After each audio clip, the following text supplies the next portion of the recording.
Pendant des millénaires, les humains ont habité la banlieue anonyme d'une galaxie anodine.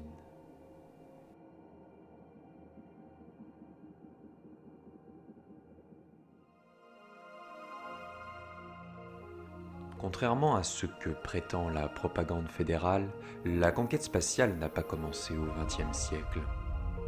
Si l'humanité avait déjà exploré son système solaire à l'aide de sondes automatisées, ce n'est qu'au XXIe siècle qu'elle perfectionna son voyage spatial. Elle développa un réacteur qui lui permettait de courber l'espace-temps. L'homme fut alors propulsé vers les étoiles.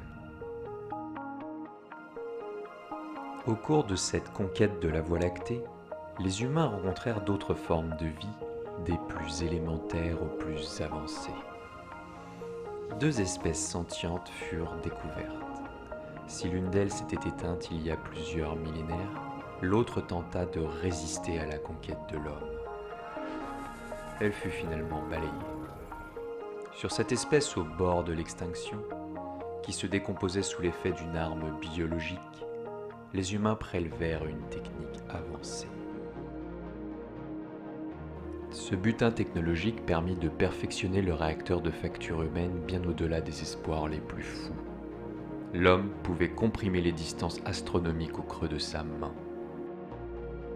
Aujourd'hui, au 4e millénaire, l'homme est sur le point de régner sans partage sur la galaxie qu'il a vue naître.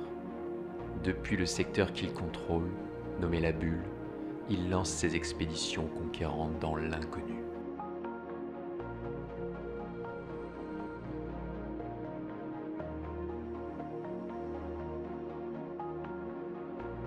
Mais d'où vient cette volonté conquérante? Que signifie-t-elle dans le cosmos et comment a-t-elle pu être aussi efficace?